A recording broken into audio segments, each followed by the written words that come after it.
Quigley from Cambridge Business Improvement District. Thanks to the candidates for their introduction.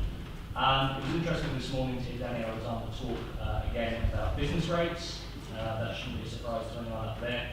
In terms of the businesses we represent, there's 1100 in the city centre, and many, if not all of them, will cite and have cited to me ahead of today business rates as a key issue. There's been a lot of talk positively about change. Action would be nice. I'd like candidates to tell us and businesses how they see an alternative to the current system that will provide businesses with the ability to thrive and succeed, particularly small businesses. Thank you. Thank you for the question. Dan, first, please. Certainly. Labour's got a very clear offer on business rates. Basically, we'll cut and freeze business rates for small businesses. We'll pay for it by not introducing the company corporation tax for large businesses. Basically, it's a transfer from one to the other. We think small businesses are motor of improvement, and that's why we will change the system for small businesses, and I hope that'll be welcome. Julian. Yeah, I don't want to preempt all of what Danny is going to say. It's slightly tricky, I don't know exactly which bits he's already said publicly. So, yes, we have to do something about business rates, particularly for smaller companies where it is a very, very large factor indeed. It's particularly an issue for many startups and people trying to get going. And actually, we need to do more to make it easier for people to start up and scale up. The one thing I'd say in addition is that I think it's really important to have much more local control. So one of the problems with business rates is people don't see what they get for that money. And actually, as you've seen with the bid, people are prepared to pay if they get something back. If it feels like it's just sort of going off into the wilds of the Treasury, people don't feel supported. So that's why I think devolution of business rate control, as well as devolution of the growth, would make a huge difference. We can actually use the money locally to make sure that the money that's spent goes to infrastructure, goes to provide housing, to provide skills, to provide transport systems, so that businesses can actually see what they're getting for their money. Rupert. Yeah, I agree with Julian on the devolution point, and I agree with Daniel on the point about needing to favour small and medium-sized businesses rather than large businesses. But we want to go further in the Greens. What we believe is that corporation tax should be increased on large businesses and held down for medium-sized and small businesses. What we would also do, and this is our really big offer, is to abolish the tax on jobs, abolish employers' national insurance, which would cost 60 billion a year, money that we would get by raising corporation tax on big companies, plus bringing in pollution taxes and eco-taxes. So that would make it hugely easier for small and medium-sized businesses and everybody, in fact, especially small and medium-sized businesses, given the point about reducing corporation tax for them and increasing it for large businesses and having differential rates for business rates as well, to employ the people they need to employ. So, as Conservatives, we believe that small businesses are the engines of the economy. And when we took over in government in 2010, we doubled small business rate relief because we recognised that this country had just gone through the worst recession since 1931. So it's absolutely critical in terms of rate relief to give small businesses that opportunity to grow. I would like to see small businesses grow and become larger and take on more staff and pay higher wages. So I will be supporting those measures. Very much indeed. Question from the other side of the audience. Gentlemen. Tony Questlake, Business Weekly newspaper. Thank you, panel, for your efforts. Fantastic. I think the empty seat speaks volumes. The one thing that I know from talking to chief executives that they are worried about is that the election is likely to cause the biggest split we've seen in UK political history. There could be even a re-election. There's bound to be a coalition. So we've heard very different policies from all four of you, which probably reflected across the party in different ways. But looking at the likelihood of having to form a coalition based on the experience of the Conservative Lib Dem coalition, which party do you think you'll be getting into bed with come May the 7th? To make that hard, one word. Nobody. I'm not sure I can do anything better than that in one word, but I think it's a business relationship rather than getting into bed with somebody. And anybody in business works with people whose aims are different from theirs. You do it all the time. None of you will say, I would only to sign a contract with somebody if it all is exactly what I want it to be. I mean, it sounds great, you know, I'd like your product and I would like to skip out a bit where I pay you for it. That's not going to happen. I think we should get to a more mature British politics where we can work with people. Thank you. Rupert. Yeah, I think Julian's right. We have to get used to not having overall majorities in that country. That's becoming clear now, right, in this country. So, on May the 8th, there's going to be a small cohort of Green MPs in Parliament. I hope it'll be one of them. This is one of our top 10 target seats in the country. But however small or large that group is, we will be looking potentially to support another party, not in a full coalition, but in a confidence and supply arrangement, as has been seen, for example, in Scotland in recent years. And I think we need to get used to that, and I think it can work perfectly well. Many European countries find it actually absolutely fine. 3 words. Not the Conservatives. Although Mr. Stewart, as he of late, disagrees with that. Okay. Okay, so it was naive of me to Just one out of 10. naive to think that politicians can answer in one word apart from July. So I will have few more words. Ultimately, in this seat, we came second in 2010, Conservatives. We can win, we need your support to win, and if you deliver a Conservative MP in this seat, you are guaranteed a Conservative government. The gentleman with his hand up, a couple of rows back. One next up, please. Thank you. Clifford Dive, Argon Design. I heard the words red tape, and also I think from Rupert talking about tax and big companies who don't pay tax and this sort of thing.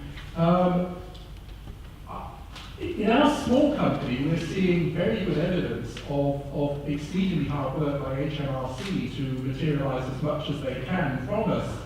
We're currently indulged in in-depth conversations about whether we properly accounted for motivational team meals in Cambridge and whether the teabag fund has been properly accounted for as far as income tax is concerned. I think I'd like to hear the opinions of the people here on how we can remove this burden where our CEO is spending so much time talking to HMRC about whether we owe them another 100 quid for teabag fund, or whether he actually ought to be spending that time trying to promote our international sales. I think somehow priorities feel just a little bit wrong to me from where I'm sitting. So there's a challenge we've not done in the past. How will it Rupert? In the Greens, we believe that the priorities of HMRC need to be rebalanced. We would resource HMRC more, but we would task them with needing to focus their attention on large corporations, on multinational corporations, on tax avoiders and tax evaders. We've been working with Richard Murphy, who has excellent proposals on how to capture a huge amount of that lost tax, which overwhelmingly comes, of course, from multinationals. We will also level the playing field by opposing the TTIP treaty, the EU-US Trade and Investment Partnership, which if it's brought in will be an absolute boon for mega businesses and an absolute disaster for small businesses that will get gobbled up by predatory attacks on local supply chains, etc. So this is again part of the way we think there needs to be a rebalancing such that the efforts of government are put into getting a fair share back from large companies and those who aren't paying their fair share in tax are not bothering ordinary citizens and small businesses so much. Jude. I mean, there's a huge balance with all of things. You know, on red tape, you don't want to get rid of pointless stuff. You very much want to keep environmental safety regulations.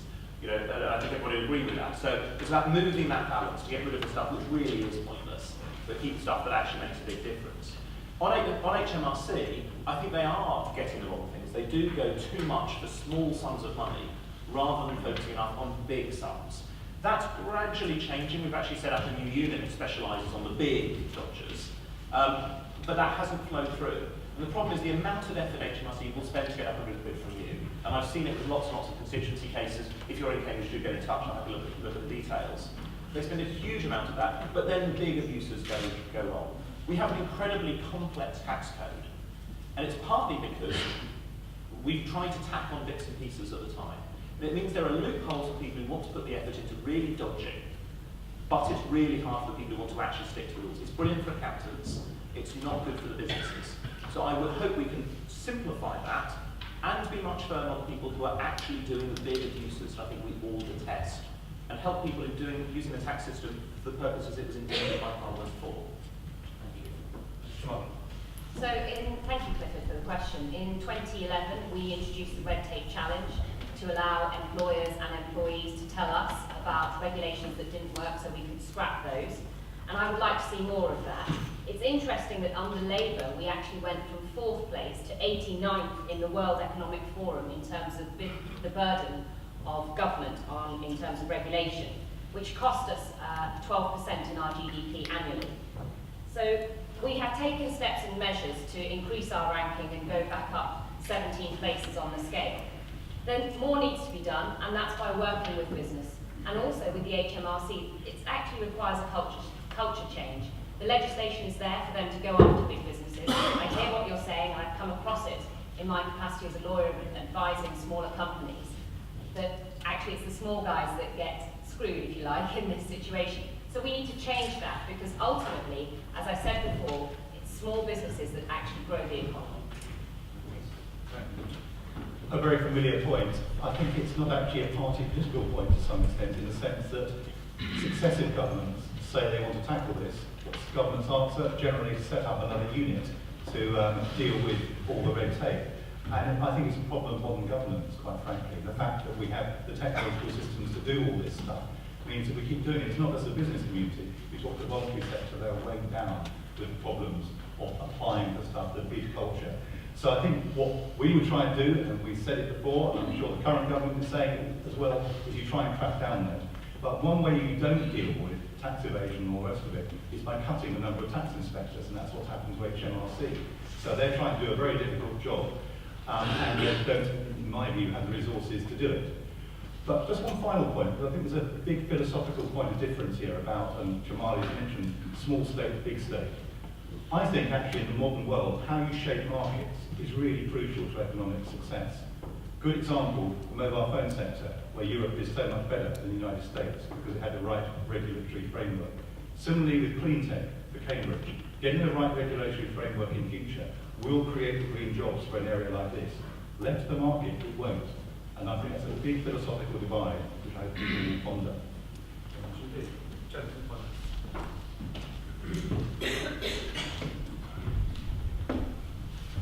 Stephen Lucas, private individual.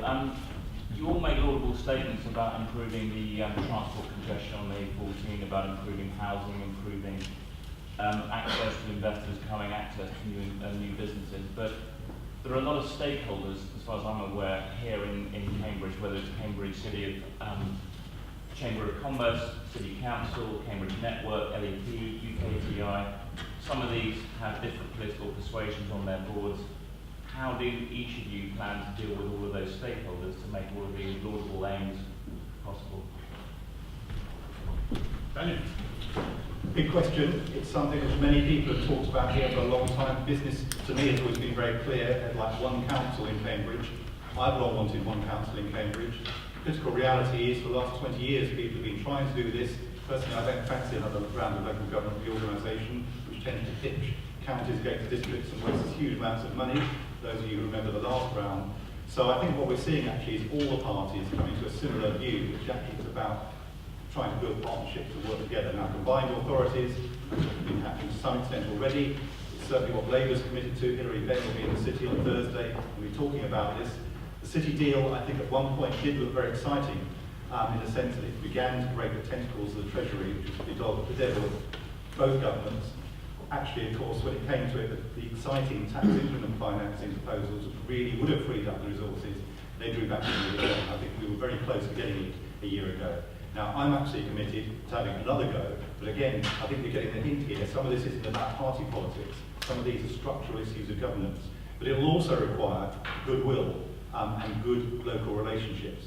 And I have to say, what I'm hearing from people at the moment is that the new Labour Council in Cambridge, led by Lewis Huppert, is actually doing very well at building some of those relationships, sometimes in unlikely ways with unlikely political partners. But that's what we have to do, and that's what I'm committed to do. The key thing here is actually a vision for Cambridge, not just about getting our stakeholders on board and having joined up thinking, but actually having the foresight of where we want to be as a city in the world in 50 years' time. So it was the Conservatives actually who put forward proposals years ago to widen the A14, but it was blocked by the Lib Dems. So here in Cambridge, you have the opportunity to elect an MP who is looking at taking this city to Westminster and beyond. And that means that we have to get our own house in order in terms of our transport and traffic problems and the problems that you mentioned as well. Partly it can be resolved by unitary authority, but the key thing is having a vision for our future. Julian. I mean, it's a really good question because there are lots of stakeholders, and one of the things I've done over the 5 years is to work with, I'd like to say every stakeholder, I'm sure there's one or two I haven't yet found in wider areas, but work with a huge range of people and actually bring people together. And actually I think the city deal, yes, we could go further. It's the biggest evolution we've ever had to this area. I'd like to see much, much more, and I've been pressing government to go even further in lots and lots of ways. But it was amazing we managed to get the county council, the city council, South Cambs, and the LEP, and business, and the universities really coming together. And actually, if you look, for example, at the City Deal Assembly, it is remarkable how many businesses that we have there. We have Sir Michael, we have AstraZeneca, we have Anglo Ruskin. It is beginning to bring those people together. I also think unitary is a good thing. I think we should press ahead with it. I think a combined authority is a short-term goal. That should happen very quickly, because it means you can get a better service, but actually also save money. And I think from the council perspective, that's really key. But I've been happy to work locally and across the country with people from any party and from no party. Yeah, it's a great question, and there's a huge opportunity here in the wake of the Scottish referendum. There was a lot of talk in the Scottish referendum about the West Lothian question. What I've been arguing in print in recent months is that the real problem is the Westminster question. How are we going to wrest some of the power of this ridiculously over-centralised country down to localities? And we in the Greens really believe in decentralisation. I think that the real prize would be a Cambridge city region, basically the entire southern half of Cambridgeshire, which could then work strategically. And also take a strategic overview of things like preserving the green belt, which we do not want to destroy, which will destroy people's quality of life and the reason that many people want to live in Cambridge in the first place. Specifically on transport, this is my #1 priority in the election. I'm our national transport spokesperson. We've produced a document called a Transport Green Print for Cambridge. If you're interested, do go on the Cambridge Green Party website and take a look, which gives a real kind of hard look at the problem and offers a real solution. And the real solution is massive investment in cycling, walking, public transport, re-regulation of the buses, expansion of rail, and a congestion charge. If you actually want to tackle traffic in Cambridge, you have to be radical, and we're willing to be radical. Very much. Looking clear, I think we've time for one more question. And the answers must be.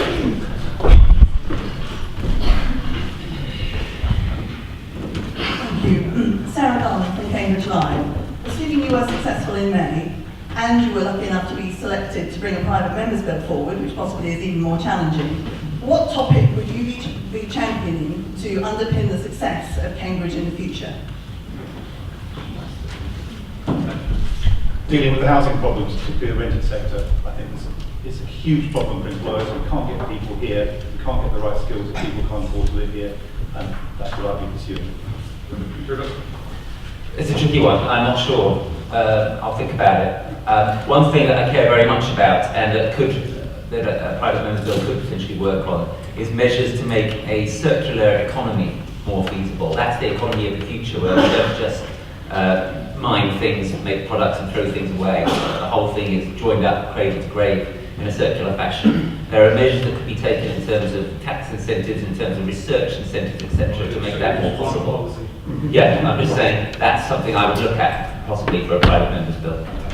It's a really interesting question. Of course, I've had the opportunity to present a few private members bills on the private rented sector, which I think is a key aspect of the housing. Also on independent shops and pubs, another thing that I think is important here in Cambridge. And I've even co-sponsored one that's become law, about international development aid, but it's not essential to what is happening. So to pick a different example, I think it would be about devolving some of the powers to us locally. I think actually some of the things that legislation could do is to unpick that central control. That means that we are the most centrally controlled country in Europe other than Malta. They're quite a lot smaller than we are. I think the area that I would like to submit a private member's bill in respect of is corporate social responsibility. I think Cambridge is a city that has the real opportunity with the brightest minds to go further and tackle issues such as climate change, but it has to be done in a way that incentivises businesses and is practical. So that would be the area that I would look at. Thank you very much indeed. I'm sorry at times beaten us to carry on for a lot longer, but I'd like to thank the panel on behalf of everyone. We've got our hands together, show our appreciation.